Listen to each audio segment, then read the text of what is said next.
Hello and welcome back to How to Use Canva Like a Pro. In this video, we are going to talk all about photographs in Canva, how you use them, how you can edit them, all of that good stuff. That seems to be one of the areas that people get hung up on the most and they struggle with the most. So let's deal with all of those things. This is, if you saw my first video, one of the main reasons why I am a fan of Canva Pro if you need a creative software. There are literally millions of free stock photos available. I used to have a PDF that listed all these other free stock photo sites where you could get stock photos. And now there are so many in Canva that has become almost obsolete because we don't even need a lot of those other resources. So definitely worth having a pro account just for that. So let's dive in here. I'm going to show you it's going to feel a bit all over the place, and this is probably going to be one of the longer videos because there are so many features in Canva just around photographs. So first of all, a couple things to know is Canva treats photos in two different ways. So you know from the previous video number 2 where we talked about these menu bars in the design pages of Canva. All the free photos are here. Now there's two ways that you can use them. One is you can drag and drop. So I'm holding down the button on my mouse, drag it and drop it, and then release it. And it will place the photo in the background of the page itself. So I can't click it and move it. I can't do a whole lot to it other than when I double click on it, I get these bars that we talked about, I think before. Where I can adjust it here. So I can enlarge it, I can sort of reposition it, those kinds of things. When you drag and drop a photo, that's what you get. And then if I click off here in the gray space, you can click the done check mark. I find it's a whole lot quicker to just click out here. And that gets you back to your main window. So that's the one way to do photos. The other way then is to click the photo in the menu bar on the left here and place it as a separate image. The advantage to this, well, there's an advantage to both. The advantage to this one is that the photo is placed in the background and you can put text and graphics and logos and everything on top of it, and it won't mess any of this up. So it'll kind of just stay resident where it is.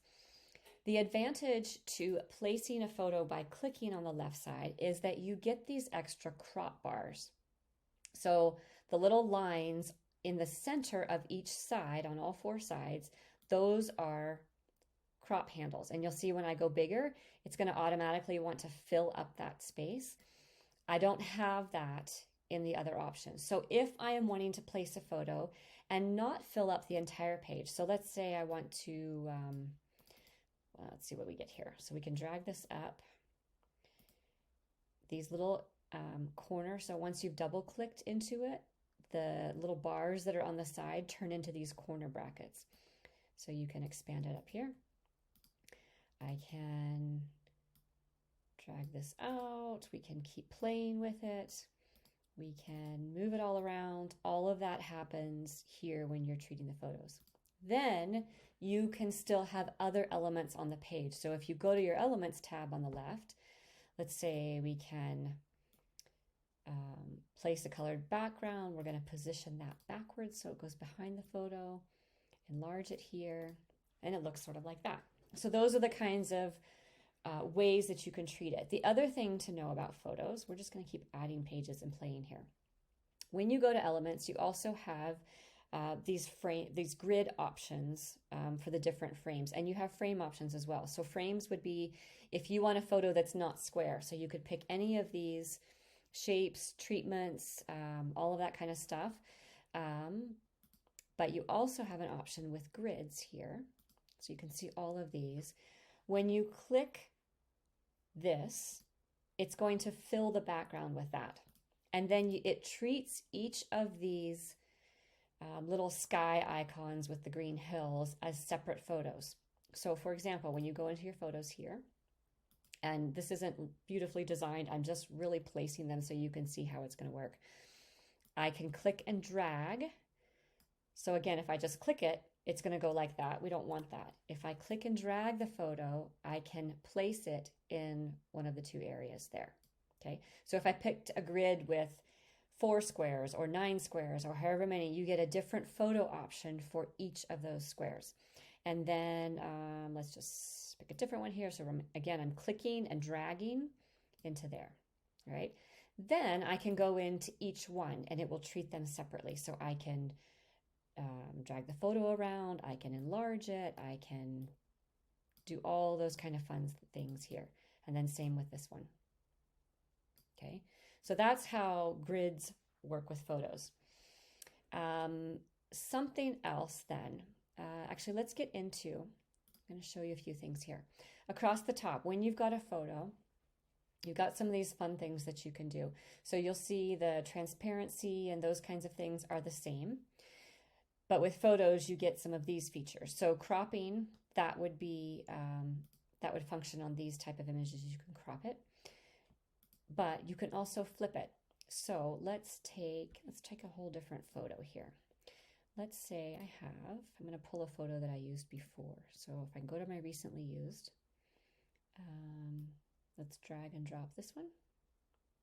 And if it doesn't look right, like you'll see when it kind of snaps, bang, right there.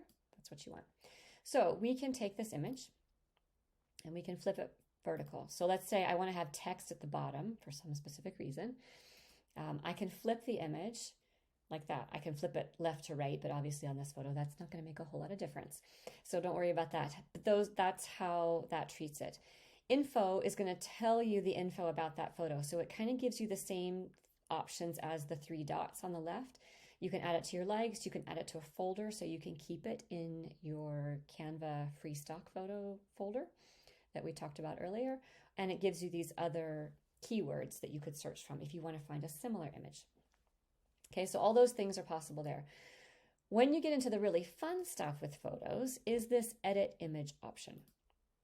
So it pulls up a ton of different things, and I'm going to show you a few of them here. So often,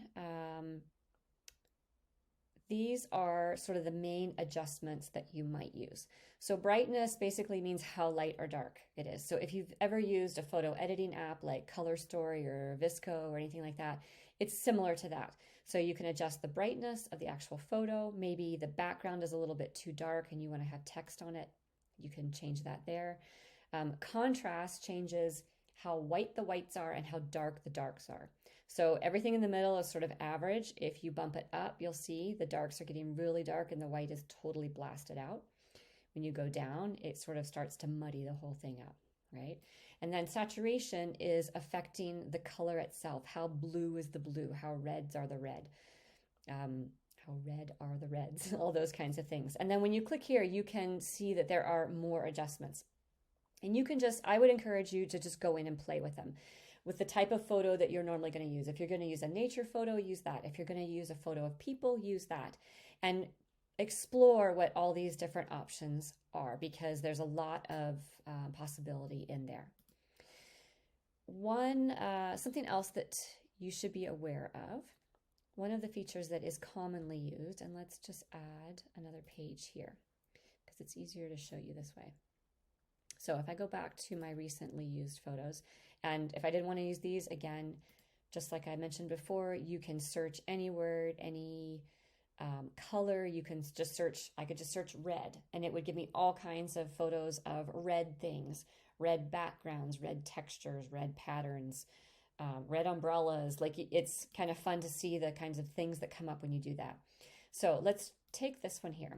And this background remover is a really common thing that people use a lot. And it's really handy because a lot of times you'll find a photo that you like the person in it, but you don't want this textured background. Or in the example here, this BG remover, that's background remover. Might be a great beach ball, but the background is the wrong color, or the background is distracting or something like that.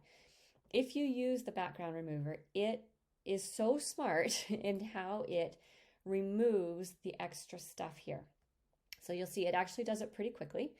It kind of gives you a preview of what it's going to look like. And if you zoom in, you'll see it even goes around the hairs that are, kind of wispy away from her head.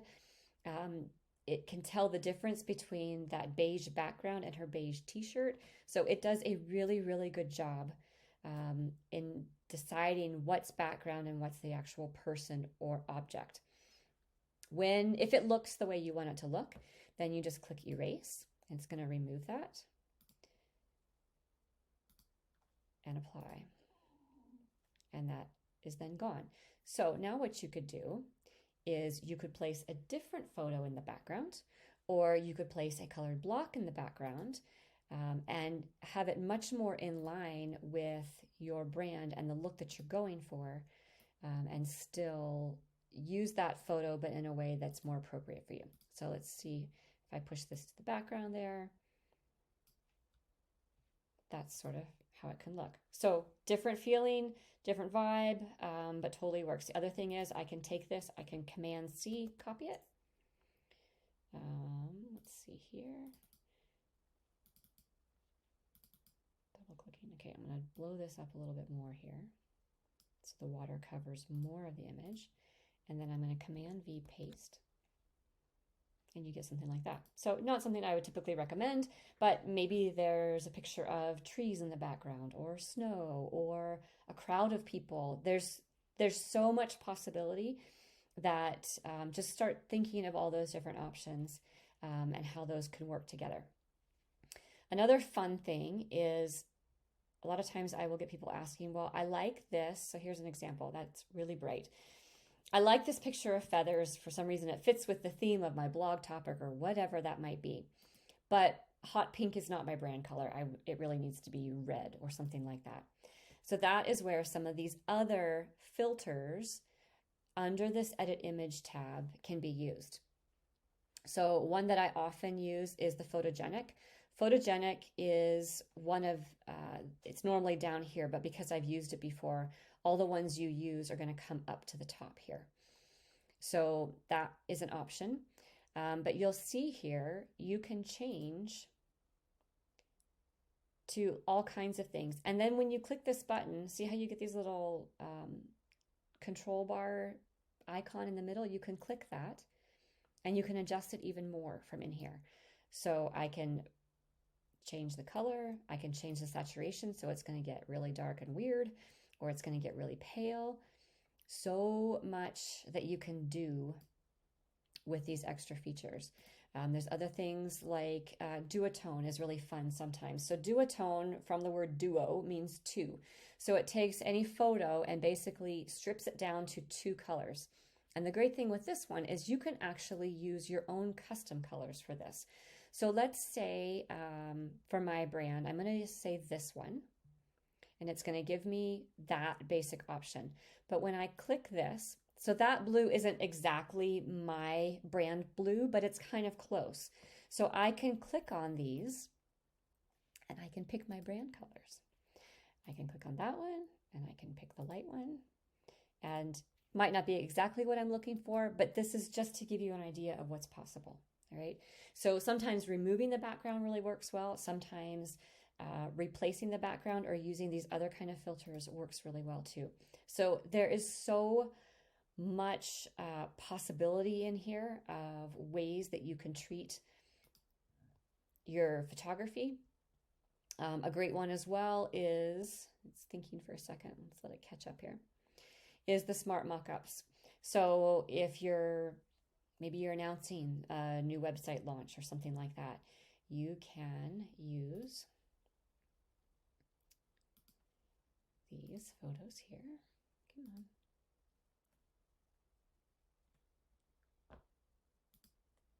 So you can use any photo, something that they have, or you can upload a screen grab, say, of your new homepage or something like that. So let's say we're just going to use this photo for demonstration's sake. So you've got the photo, you go to Edit Image, and you can see all of these smart mockups. It gives you all different kinds of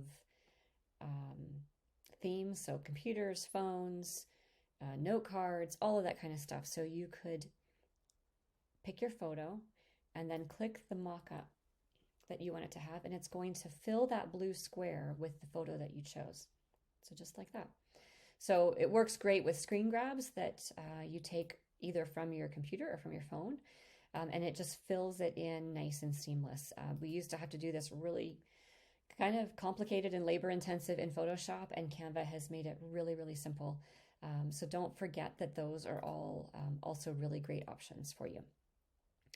And then all these other kind of things, a lot of them get super, like they're called trippy for a reason. they're kind of funky and weird, but for some brands, they work really great. So if you've got a really vibrant, kind of edgy brand, some of these extra features might work well for you as well.